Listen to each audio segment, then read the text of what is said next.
ഇന്നിവിടെ ഈ നിമിഷം ദൈവശക്തി വെളിപ്പെടട്ടെ. ഇന്നിവിടെ ഈ നിമിഷം ദൈവശക്തി വെളിപ്പെടട്ടെ.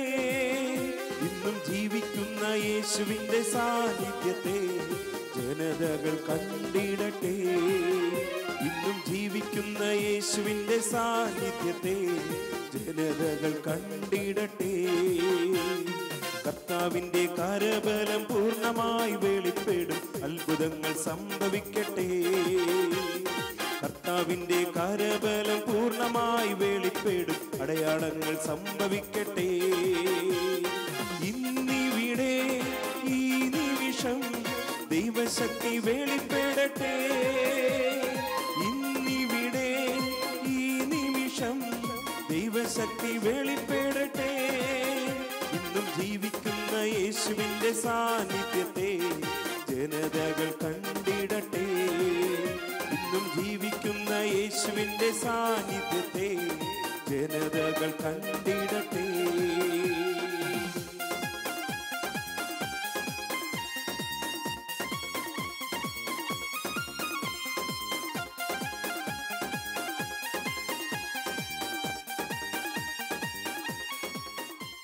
മിശിഹായിൽ ഒരുപാട് പ്രിയപ്പെട്ട സഹോദരങ്ങളെ, അഭിവന്യ പിതാവ് വിശുദ്ധ കുർബാന മധ്യയുള്ള വചന വിചിന്തനത്തിൽ കുടുംബത്തിൻ്റെ നിരവധിയായ ആത്മീയ മേഖലകൾ വളരെ പിതൃസഹജമായ വാത്സല്യഭാവത്തോടുകൂടി നമ്മെ ഓർമ്മപ്പെടുത്തുകയും സൂചനകളൊക്കെ നൽകുകയും ചെയ്തു. പരിശുദ്ധാത്മാവ് എത്രയോ ഹൃദ്യമായിട്ട് അഭിവന്യ പിതാവിലൂടെ നമ്മുടെ ഹൃദയത്തോട് സംസാരിച്ചത്, പിതാവിലൂടെ നമ്മോട് സംസാരിച്ച ആ പരിശുദ്ധാത്മാവിൻ്റെ വലിയ കൃപകൾക്ക്, നന്മയ്ക്ക് നമുക്ക് നന്ദി പറയാം. സ്നേഹമുള്ളവരെ, കുടുംബത്തെക്കുറിച്ച്, തിരുസഭയിലെ കുടുംബ ജീവിതത്തെക്കുറിച്ച് ചിന്തിക്കുമ്പോൾ എനിക്കൊരുപാട് അത്ഭുതങ്ങളും ദൈവത്തിൻ്റെ വലിയ കരുണയോട് ഒരുപാട് നന്ദിയുമൊക്കെ തോന്നാറുണ്ട്. ഞാൻ ഓർക്കുന്നത് 2005 അവസാനത്തിൽ ബെനഡിക്റ്റ് 16 പാപ്പയ്ക്കടുത്ത ശുശ്രൂഷ ആരംഭിച്ച് അദ്ദേഹം ആദ്യമായി പുറപ്പെടുവിച്ച ഒരു അപ്പസ്തോലിക പ്രബോധനമുണ്ട്. വിശുദ്ധനായ ജോൺ പോൾ II പാപ്പയായിരിക്കുമ്പോൾ റോമിൽ വെച്ച് നടന്ന അഭിവന്യ പിതാക്കന്മാരുടെ സിനഡിൻ്റെ പഠന വിഷയങ്ങൾ, പഠന വിചിന്തനങ്ങൾ ഒരു പ്രബോധന രേഖയായി ജോൺ പോൾ II പാപ്പയുടെ മരണശേഷം ബെനഡിക്റ്റ് 16 ഒരു പ്രബോധന രേഖയായി പുറപ്പെടുവിക്കുകയും, വാസ്തവത്തിൽ ആ മെത്രാന്മാരുടെ സിനഡിൻ്റെ വിഷയം വിശുദ്ധ കുർബാനയെക്കുറിച്ചായിരുന്നു. വിശുദ്ധ കുർബാന എന്ന തിരുസഭയുടെ അടിസ്ഥാനമായ ആ കൂദാശിയെക്കുറിച്ച് പഠിച്ച് പഠനം നടത്തി ധ്യാനിച്ച് വിചിന്തനങ്ങൾ പങ്കുവച്ചപ്പോൾ ബെനഡിക്റ്റ് 16 ആ സിരണാനന്തര അപ്പസ്തോലിക പ്രബോധനത്തിന് നൽകിയ പേര് സ്നേഹത്തിൻ്റെ കൂദാശി എന്ന, സാക്രമെന്തും കാരിത്താത്തിസ്. ഈ പ്രബോധന രേഖ വായിച്ചപ്പോൾ എനിക്കുണ്ടായ ഒരു ചിന്ത, എന്നെ അത്ഭുതപ്പെടുത്തിയ വസ്തുതയെന്ന് പറയുന്നത്, വിശുദ്ധ കുർബാനയെക്കുറിച്ച് നടത്തിയിരിക്കുന്ന ആ പഠനത്തിന് 2 തുല്യ പകുതികളാണ് ഉള്ളത്, 2 ഭാഗങ്ങളാണ്, തുല്യ ഭാഗങ്ങളാണ് ഉള്ളത്. ഈ 2 തുല്യ ഭാഗങ്ങളുള്ള വിശുദ്ധ കുർബാനയെക്കുറിച്ചുള്ള ഈ പ്രബോധന രേഖയുടെ ഒരു ഭാഗം മുഴുവൻ പാപ്പ വിചിന്തനം ചെയ്തിരിക്കുന്നത് ഈ വിശുദ്ധ കുർബാനയ്ക്ക് തിരുസഭയിൽ കുടുംബവും ആയുള്ള ബന്ധത്തെക്കുറിച്ച് പഠിപ്പിക്കുവാൻ വേണ്ടി. സ്നേഹമുള്ള സഹോദരങ്ങളെ, നാം മനസ്സിലാക്കണം, തിരുസഭയുടെ അടിസ്ഥാനമായ വിശുദ്ധ കുർബാന വിശുദ്ധനായ ജോൺ പോൾ II 2003 എഴുതിയ ഹൃദ്യമായ ആധികാരികമായ ചാക്രിയ ലേഖനമുണ്ട്. എക്ലേസിയ ദി യൂക്കറിസ്തി, വിശുദ്ധ കുർബാനയിലെ സഭ. ഈ വിശുദ്ധ കുർബാനയിലെ സഭ എന്ന ചാക്രിയ ലേഖനത്തിൽ 3-ാം നൂറ്റാണ്ടിലെ സഭാപിതാവായ ഇഗ്നേഷ്യസ് ഓഫ് ആന്റിയോക്കിനെ ഉദ്ധരിച്ചുകൊണ്ട് പാപ്പ പറയുക, വിശുദ്ധ കുർബാനയിലെ സഭ പിറവിയെടുക്കുന്നത്. വിശുദ്ധ കുർബാനയാണ് സഭയുടെ അടിസ്ഥാനമെന്ന് പറയുന്നത്. വിശുദ്ധ കുർബാനയിലാണ് സഭ സഭയാകുന്നത്. ഇത്രയൊക്കെ പറയുന്ന വിശുദ്ധ കുർബാന സഭയുടെ എല്ലാം. 2-ാം വത്തിക്കാൻ സുനകരോസ് പറഞ്ഞ് വിശുദ്ധ കുർബാന സഭയുടെ ഉത്ഭവവും ഉച്ചസ്ഥായിയുമാണ്. The source and the summit of the church. സഭയുടെ എല്ലാം വിശുദ്ധ കുർബാനയെ, ഈ സഭയുടെ എല്ലാമായ വിശുദ്ധ കുർബാനയെ കുറിച്ച് പഠിപ്പിക്കുന്ന ഈ പ്രബോധന രേഖയുടെ ഒരു പകുതി മുഴുവൻ പാപ്പ മാറ്റിവെച്ചിരിക്കുന്നത് വിശുദ്ധ കുർബാനയ്ക്ക് സഭയോടുള്ള ബന്ധത്തെക്കുറിച്ച് പഠിപ്പിക്കാനാണ് എങ്കിൽ, സ്നേഹമുള്ള സഹോദരങ്ങളെ നാം മനസ്സിലാക്കണം, ഈ വിശുദ്ധ കുർബാനയോളം സഭയ്ക്ക് പ്രധാനപ്പെട്ടതാ കുടുംബം എന്ന് പറയുന്നത്. വിശുദ്ധ കുർബാനയോളം സഭയ്ക്ക് പ്രധാനപ്പെട്ടതാ കുടുംബം എന്ന് പറയുന്നത്. വെറുതെയല്ല. വിശുദ്ധനായ ജോൺ ബോൾ പാപ്പ കുടുംബത്തെക്കുറിച്ച് മനോഹരമായ ഒരു അപ്പസ്തോലിക പ്രബോധനം എഴുതിയിട്ടുണ്ട്. കുടുംബങ്ങൾക്ക് ഒരു കത്ത് എന്ന വിശേഷണത്തോടുകൂടി അദ്ദേഹം എഴുതി, കുടുംബം ഒരു കൂട്ടായ്മ, ഫെമിലിയാരിസ് കൺസോർഷിയോ. ഈ കുടുംബം ഒരു കൂട്ടായ്മ എന്ന ആ പ്രബോധന രേഖയിൽ പാപ്പ കുടുംബങ്ങളെ നോക്കി ഒരു തരം വിലാപഗാനം എന്ന പോലെ ഒരു ഓർമ്മപ്പെടുത്തൽ നടത്തുന്നുണ്ട്. ഹേ കുടുംബമേ, നീ അതിൻ്റെ മഹത്വം മനസ്സിലാക്കണം. ഹേ കുടുംബമേ, നീ അതിൻ്റെ മഹത്വം തിരിച്ചറിയണം. ഹേ കുടുംബമേ, നീ അതിൻ്റെ ശ്രേഷ്ഠത മനസ്സിലാക്കണം. കുടുംബമെന്ന് പറയുന്നത്, കുടുംബജീവിതം എന്ന് പറയുന്നത്, കുടുംബജീവിത അന്തസ്സെന്ന് പറയുന്നത് തിരുസഭയിൽ ഒട്ടും മോശമായ, ഒട്ടും കുറഞ്ഞതായ ഒരവസ്ഥയല്ല, ഒരു ജീവിത അന്തസ്സല്ല. പിന്നെയോ കുടുംബമെന്ന് പറയുന്നത് സഭയെ സംബന്ധിച്ചിടത്തോളം, സഭയുടെ അടിസ്ഥാനമായ വിശുദ്ധ കുർബാനയോളം സഭയ്ക്ക് പ്രധാനപ്പെട്ടതാ കുടുംബമെന്ന് കുടുംബജീവിതം നയിക്കുന്ന ഓരോരുത്തരും ഓർമ്മയുണ്ടാകണം. ഓരോരുത്തർക്കും ഓർമ്മയുണ്ടാകണമെന്ന് വിശുദ്ധനായ ജോൺ ബോൾ പാപ്പ ഓർമ്മപ്പെടുത്തുകയും. സ്നേഹമുള്ളവരെ, എന്തുകൊണ്ടാ കുടുംബം തിരുസഭയ്ക്ക് ഇത്രമാത്രം പ്രധാനപ്പെട്ടതായിരിക്കുന്നത്? കുടുംബം എന്തുകൊണ്ടാ തിരുസഭയ്ക്ക് ഇത്രമാത്രം ഗൗരവമായ ഒരു സംഗതിയായിരിക്കുന്നത്?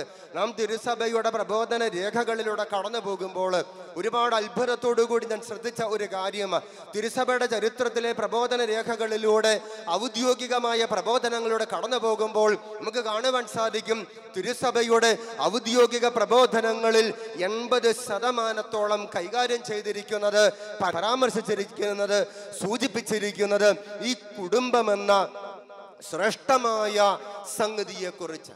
തിരുസഭയിലെ കുടുംബം എന്ന് പറയുന്ന ഉദാത്തമായ ഈ സംഗതിയെക്കുറിച്ച്. കാരണം കുടുംബം തിരുസഭയ്ക്ക് അത്രമാത്രം പ്രധാനപ്പെട്ടതാണ്. സ്നേഹമുള്ളവര്, എന്തുകൊണ്ടാ കുടുംബം തിരുസഭയ്ക്ക് ഇത്രമാത്രം പ്രധാനപ്പെട്ട ഒരു സംഗതിയായിരിക്കുന്നത്? ഞാൻ പലപ്പോഴും ചിന്തിച്ചിട്ടുണ്ട്, ഞാൻ പലപ്പോഴും ആലോചിച്ചിട്ടുള്ള ഒരു കാര്യമാണ്. നമ്മൾക്ക് വേറെ ഒരുപാടൊന്നും അകലേക്ക് പോകണ്ട. നമ്മുടെയൊക്കെ ജീവിതത്തിൻ്റെ, നമ്മുടെയൊക്കെ സമൂഹത്തിൻ്റെ, നമ്മുടെയൊക്കെ സാമൂഹ്യ ജീവിതത്തിൻ്റെ ഒരു ചുറ്റുവട്ടങ്ങളിൽ ഒരു എത്തിനോട്ടം നടത്തിയാൽ നമുക്ക് വളരെ പകൽ വെളിച്ചം പോലെ സ്പഷ്ടമാകും എന്തുകൊണ്ടാണ് കുടുംബം സഭയ്ക്ക് ഇത്രമാത്രം പ്രധാനപ്പെട്ടതായിരിക്കുന്നത് എന്ന്. ഇന്ന് വയനാട്ടിൽ നിന്ന് ഞാൻ യാത്ര ചെയ്ത് വരുമ്പോൾ എൻ്റെ കൂടെ, ഞാനൊരു കുടുംബത്തിൻ്റെ കൂടെയായിരുന്നു. എനിക്ക് ഒരുപാട് സന്തോഷമുള്ള സംഗതിയെ, കുടുംബത്തിൻ്റെ കൂടെയായിരിക്കുക, കുടുംബത്തിലായിരിക്കുക, കുടുംബങ്ങളുടെ കൂടെയായിരിക്കുക. വലിയ ഒരുപാട് വർഷങ്ങളായി ആത്മീയ ശുശ്രൂഷയിലും പ്രാർത്ഥനയിലും ത്യാഗോജ്വലമായ ആത്മീയ സമർപ്പണത്തിലും വ്യാപരിക്കുന്ന ഒരുപാട്, എൻ്റെ മനസ്സിൽ ഒരുപാട് ആദരവും സ്നേഹവും ഒക്കെയുള്ള ഒരു ദമ്പതികളുടെ കൂടെ യാത്ര ചെയ്ത ഞാൻ ഇന്ന് ഉച്ചതിരിഞ്ഞ് ഇവിടേക്ക് കടന്നു വരുന്നത്. അപ്പോൾ ഈ വരുന്ന വഴിക്ക് ഒരു പ്രത്യേക വിഷയം ചർച്ചയ്ക്ക് വന്നപ്പോൾ പെട്ടെന്ന് ആ കുടുംബനാഥൻ എന്നോട് ചോദിച്ചു, അച്ഛാ, ആ വ്യക്തിയുടെ ബാല്യകാല സാഹചര്യം എന്താ? അപ്പം ഞാൻ പറഞ്ഞു, അത് എല്ലാവരുടേതും പോലെ ഒരു ശിഥിലമായ കുടുംബത്തിൽ നിന്ന് വന്ന ദാരുണമായ ജീവിതമായി പോയി. സ്നേഹമുള്ളവര്, നാം സമൂഹത്തിലേക്ക് നോക്കുമ്പോൾ, മാനവികതയുടെ ചരിത്രത്തിലേക്ക് നോക്കുമ്പോൾ, മനുഷ്യവംശത്തിന്റെ ചരിത്രത്തിലേക്ക് നോക്കുമ്പോൾ ഇടറിയ ഉദാഹരണങ്ങളെ ഓരോന്നായി എടുത്തു നോക്കിക്കൂ. ഞാൻ ഒരു ഉദാഹരണവും എടുത്തു പറയുന്നില്ല, അതല്ല നമ്മുടെ വിഷയം. കാരണം ഇടറിയതിൻ്റെയും വീണുപോയതിൻ്റെയും ഒക്കെ ഉദാഹരണങ്ങൾ എടുത്തു കഴിഞ്ഞാൽ നമുക്കതൊന്നും കൈകാര്യം ചെയ്യാൻ പറ്റില്ല. പക്ഷെ ഒരു കാര്യം ഉറപ്പാ, ഇടറിപ്പോയതിൻ്റെയും വീണുപോയതിൻ്റെയും ഒക്കെ ഉദാഹരണങ്ങൾ എടുക്കുമ്പോൾ അവർക്കൊക്കെ ഈ ഒരു പശ്ചാത്തലമുണ്ട്. ചിതറിയ ശിഥിലമായ കുടുംബത്തിന്റെ പശ്ചാത്തലത്തിൽ നിന്ന് കടന്നു വന്ന വ്യക്തികളും അവരുടെ ജീവിതങ്ങളും മാനവ ചരിത്രത്തെ ചോരക്കളമാക്കി മാറ്റിയ ഉദാഹരണങ്ങളെന്ന് വെറുതെ ഒന്ന് എത്തിനോക്കിയാൽ മനസ്സിലാക്കാൻ സാധിക്കും.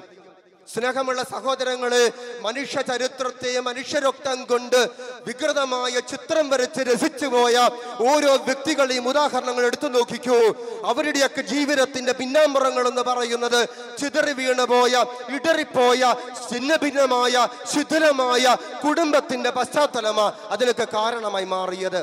അതേ, ഇന്ന് സമൂഹത്തിൽ ഇടറിപ്പോകുന്ന ഉദാഹരണങ്ങളൊന്നും വ്യത്യസ്തങ്ങളായിരിക്കില്ല എങ്കിൽ നമുക്കറിയാൻ സാധിക്കും, തിരുസഭയുടെ ചരിത്രത്തിലെ വിശുദ്ധാത്മാക്കൾക്കെല്ലാം വിശുദ്ധമായ ഒരു കുടുംബ ജീവിതത്തിന്റെ വിശുദ്ധമായ അടിത്തറയുണ്ടായിരുന്നുവെന്ന്.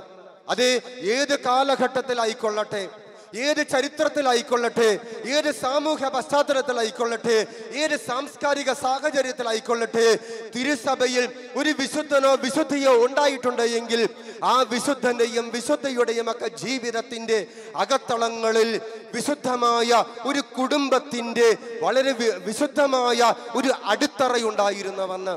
അതേ സ്നേഹമുള്ള സഹോദരങ്ങളെ, ഈ കാലഘട്ടത്തിൽ സഭയ്ക്ക് വിശുദ്ധര് വേണമെങ്കിൽ അതിൻ്റെ അടിസ്ഥാനമായി വിശുദ്ധിയുള്ള കുടുംബങ്ങൾ വേണം. വിശുദ്ധിയുള്ള കുടുംബങ്ങളിൽ നിന്ന് മാത്രമേ വിശുദ്ധിയുള്ള ജീവിതങ്ങൾ ഉയർന്നു വരികയുള്ളൂ. അതുകൊണ്ട് തന്നെ ഈ കാലഘട്ടത്തിൽ നാം ഭയപ്പെടുന്നതായ ഏത് പ്രശ്നത്തെക്കുറിച്ച്, ഏത് പ്രതിസന്ധിയെക്കുറിച്ച് ഒരുപക്ഷെ യുവജനങ്ങളോ കുട്ടികളോ ഒക്കെ കടന്നു പോകുന്നതായ പലതരത്തിലുള്ള ഭിന്നങ്ങളായ പ്രതിസന്ധികളെ കുറിച്ചെല്ലാം ചിന്തിക്കുമ്പോഴും അവയ്ക്കെല്ലാം ഉത്തരമായി ഒരൊറ്റ ഉത്തരമേയുള്ളൂ: വിശുദ്ധമായ കുടുംബത്തിന്റെ പശ്ചാത്തലമൊരുക്ക് വ്യക്തികൾ വിശുദ്ധരായി മാറും. വിശുദ്ധിയുള്ള കുടുംബത്തിന്റെ അടിത്തറയൊരുക്ക് വ്യക്തികൾ വിശുദ്ധരായി മാറും. വിശുദ്ധിയുള്ള ജീവിതത്തിന്റെ അടിത്തറ ഒരുക്കി കൊടുക്കുമ്പോൾ ആ അടിത്തറയിൽ കാലൂന്ന് ജീവിച്ച വളരുന്ന വ്യക്തികൾക്കെല്ലാം ജീവിത വിശുദ്ധിയുടെ പ്രചോദനങ്ങളും ജീവിത വിശുദ്ധിയുടെ പാഠഭേദങ്ങളും ആ കുടുംബം പ്രദാനം ചെയ്യുമെന്ന് നമുക്ക് ഒരുപാട് അകലങ്ങളിലേക്ക് നോക്കണ്ട. നമ്മുടെയൊക്കെ ജീവിതങ്ങളെ ഒന്ന് വിലയിരുത്തിയാൽ മനസ്സിലാക്കാൻ സാധിക്കും. അതുകൊണ്ട് തന്നെയാ സഭയെ സംബന്ധിച്ചിടത്തോളം കുടുംബം ഇത്രമാത്രം പ്രധാനപ്പെട്ടതായിരിക്കുന്നത്. കുടുംബത്തിന്റെ വിശുദ്ധി, കുടുംബത്തിന്റെ കെട്ടുറപ്പ് നമുക്ക് സോഷ്യോളജിക്കലായിട്ട് സാമൂഹ്യ ശാസ്ത്രപരമായിട്ടൊക്കെ നോക്കുമ്പോൾ കാണാൻ സാധിക്കും. ഒരു സമൂഹത്തെ തകർക്കണമെങ്കിൽ തകർക്കാൻ ആഗ്രഹിക്കുന്നവർ ആദ്യം പരിശ്രമിക്കുന്നത് കുടുംബത്തിന്റെ കെട്ടുറപ്പിനെ തകർക്കുക എന്നുള്ളതാണ്. നമ്മൾ എവിടെയും വളരെ വ്യക്തമായ സോഷ്യോളജിക്കൽ സർവേകളുടെയൊക്കെ റിസൾട്ടുകൾ എൻ്റെ മനസ്സിലുണ്ട്. ഞാൻ അവയുടെ സൂക്ഷ്മമായ തലങ്ങളിലേക്കൊന്നും പോകുന്നില്ല. ഒരു കുടുംബത്തെ തകർത്തു കഴിഞ്ഞാൽ ആ കുടുംബാംഗങ്ങൾ ആത്മീയമായി ധാർമ്മികമായി തകരും. ഒരു സമൂഹത്തെ ധാർമ്മികമായി തകർക്കണോ, കുടുംബ വിശുദ്ധിക്ക് വിപരീതമായ പ്രവണതകളെ കുടുംബത്തിന്റെ അകത്തളങ്ങളിൽ ചുഴഞ്ഞു കയറുവാൻ അനുവദിച്ചാൽ മതി. ഓർക്കണം സ്നേഹമുള്ളവര്, ഒരു സമൂഹം ധാർമ്മികമായി അധപ്പതിക്കണമെങ്കിൽ അതിന് വിശ്വാസപരമായ അധപ്പതനമല്ല ആവശ്യമായിരിക്കുന്നത്. പിന്നെയോ കുടുംബത്തിന്റെ വിശ്വസ്തത, കുടുംബത്തിന്റെ വിശുദ്ധി, അത് തകരുന്ന തരത്തിലുള്ള പ്രവണതകളെ കുടുംബത്തിനകത്തേക്ക് കയറ്റിവിടുവാൻ പരിശ്രമിക്കുക. അങ്ങനെയെങ്കിൽ സമൂഹമാകട്ടെ, സഭാത്മക ജീവിതമാകട്ടെ, വ്യക്തികളുടെ ജീവിതങ്ങളാകട്ടെ, യുവജനങ്ങളാകട്ടെ, കൊച്ചുകുട്ടികളാകട്ടെ, ആര് തന്നെ ആയിക്കൊള്ളട്ടെ, വൈദികരും സമർപ്പിതരും ആയിക്കൊള്ളട്ടെ, അവർക്കൊക്കെ വിശുദ്ധിയുടെ ഒരു ജീവിതത്തിന്റെ പ്രചോദനം ലഭിക്കണമെങ്കിൽ കുടുംബമേ, നീ നിന്റെ മഹത്വം മനസ്സിലാക്കണം. കുടുംബമേ, നീ നിന്റെ വിശുദ്ധി തിരിച്ചു പിടിക്കണം.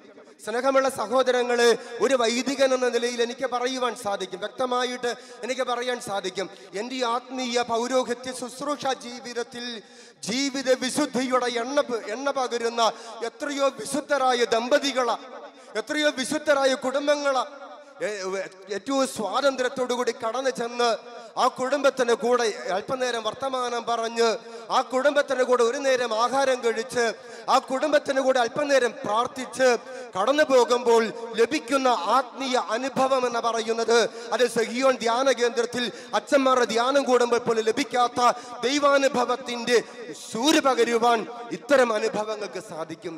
അതേ കുടുംബമേ, നീ നിന്റെ വിശുദ്ധി തിരിച്ചു പിടിക്ക്.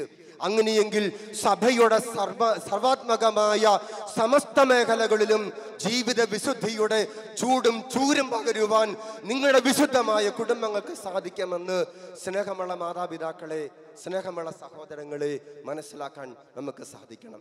എന്താണ് ഈ കുടുംബത്തെക്കുറിച്ച് ദൈവത്തിൻ്റെ സ്വപ്നം? ദൈവത്തിൻ്റെ സ്വപ്നം, സ്നേഹമുള്ളവരെ, അച്ഛൻ മുൻപ് സൂചിപ്പിച്ച പരിശുദ്ധ പിതാവ് വിശുദ്ധനായ ജോൺ ബോൾ രണ്ടാമൻ പാപ്പയുടെ ആ മനോഹരമായ അപ്പസ്തോലിക പ്രബോധനത്തിൽ, കുടുംബം ഒരു കൂട്ടായ്മ എന്ന ആ അപ്പസ്തോലിക പ്രബോധനത്തിൽ പാപ്പ കുടുംബങ്ങളെക്കുറിച്ചുള്ള ദൈവത്തിൻ്റെ ഹൃദ്യമായ 2 സ്വപ്നങ്ങൾ പങ്കുവെക്കുന്നുണ്ട്. നമ്മുടെ എല്ലാവരുടെയും ഒരു കുടുംബത്തിൽ നിന്ന് വരുന്നവന് ഈ അച്ഛനും ഒരു കുടുംബത്തിന്റെ വിശുദ്ധിയുടെ പശ്ചാത്തലത്തിൽ നിന്ന് കാരണം എൻ്റെ അപ്പച്ചനെ കുറിച്ചും എൻ്റെ അമ്മച്ചിയെ കുറിച്ചും ഓർക്കുമ്പോൾ എൻ്റെ കണ്ണുകൾ നിറയുകയും അറിയാതെ എൻ്റെ കാൽമുട്ടുകൾ നിലത്ത് മുട്ടുകയും ചെയ്യുന്ന ഒരു വിശുദ്ധമായ ഓർമ്മപ്പെടുത്തൽ കുടുംബത്തെക്കുറിച്ചുള്ള ഓർമ്മ എന്നെ മനസ്സിൽ സൃഷ്ടിക്കാറുണ്ട്. കാരണം ഇന്നും ഈ പ്രായത്തിലും 75-76 വയസ്സുള്ള എൻ്റെ അപ്പച്ചൻ്റെ മുട്ടയിലെ തഴമ്പ് കാണുമ്പോൾ എനിക്ക് എങ്ങനെ മുട്ടുകുത്താതിരിക്കാൻ പറ്റും? ആ കൈവിരലുകൾക്കിടയിൽ ഉരുളുന്ന ജപമാലയുടെ ബലമാണ് എൻ്റെ പൗരോഹിത്യത്തിന്റെ കരുത്തെന്ന് തിരിച്ചറിയുമ്പോൾ എനിക്കെങ്ങനെ എൻ്റെ കരങ്ങളിൽ ജപമാല എടുക്കാതിരിക്കാൻ സാധിക്കും? അതേ, നമുക്കൊക്കെ ഈ ഒരു കുടുംബത്തിന്റെ വിശുദ്ധിയുടെ പശ്ചാത്തലമുണ്ട്. അതുകൊണ്ട് തന്നെ ഈ കുടുംബത്തെക്കുറിച്ചുള്ള ദൈവത്തിന്റെ സ്വപ്നം എന്താ? എപ്രകാരമുള്ള ഒരു കുടുംബത്തിന്റെ ചിട്ടവട്ടങ്ങള, എപ്രകാരമുള്ള ഒരു കുടുംബത്തിന്റെ രൂപഭാവങ്ങളാ ദൈവവചനത്തിലൂടെ പരിശുദ്ധാത്മാവ് നമുക്ക് പറഞ്ഞു തരുന്നത്? നമ്മുടെ കുടുംബത്തെക്കുറിച്ചുള്ള ദൈവത്തിന്റെ സ്വപ്നങ്ങൾ എന്തെല്ലാമാണ്? സ്നേഹമുള്ളവരെ, ആ അപ്പസ്തോലിക പ്രബോധനത്തിൽ പാപ്പ 2 സ്വപ്നങ്ങൾ പങ്കുവെക്കുന്നുണ്ട്. 2 സ്വപ്നങ്ങൾ.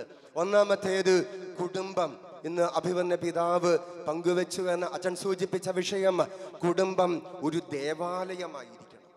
നമ്മുടെ ഓരോരുത്തരുടെയും കുടുംബത്തെക്കുറിച്ചുള്ള കർത്താവിൻ്റെ സ്വപ്നം എന്ന് പറയുന്നത് നമ്മുടെ ഓരോരുത്തരുടെയും കുടുംബം ഒരു ദേവാലയമായിരിക്കണം.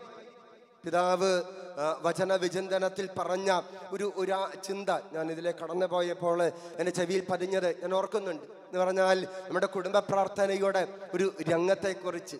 കാരണം വിശ്വാസ പരിശീലന ക്ലാസ്സുകളിൽ അക്ഷരസ്ഫുടതയോടുകൂടി പ്രാർത്ഥനകൾ ഉരുവിടാൻ പഠിക്കുന്ന കൊച്ചുകുട്ടി എങ്ങനെയാ കുറച്ച് കഴിയുമ്പോൾ പ്രാർത്ഥന ചൊല്ലുമ്പോൾ വാക്കുകൾ വിഴുങ്ങിപ്പോകുന്നത്, അക്ഷരങ്ങൾ വ്യക്തതയില്ലാതെ പോകുന്നത്? നമ്മുടെ കുടുംബത്തിൽ നിന്ന് ലഭിക്കുന്ന പരിശീലനത്തിന്റെ പ്രത്യേകതയാണ് എന്ന് പിതാവ് ഒരു വേദനയോടുകൂടി നമ്മെ ഓർമ്മപ്പെടുത്തുന്ന ഒരു സംഗതി എന്ന് പറഞ്ഞാൽ, സ്നേഹമുള്ള സഹോദരങ്ങളെ, നമ്മുടെ കുടുംബങ്ങൾ ഓരോ ദേവാലയങ്ങളായി മാറുമ്പോൾ ഒരു ദേവാലയത്തിൽ എല്ലാ ദിവസവും മുടക്കമില്ലാതെ സംഭവിക്കുന്ന ആരാധനയുടെ ഒരു ക്രമമുണ്ടല്ലോ. ആ ആരാധനക്രമം നമ്മുടെ കുടുംബം എന്ന ദേവാലയത്തിനും സ്വന്തമായിരിക്കണമെന്ന് ദൈവത്തിന്റെ പരിശുദ്ധാത്മാവ് നമ്മെ ഓർമ്മപ്പെടുത്തുകയും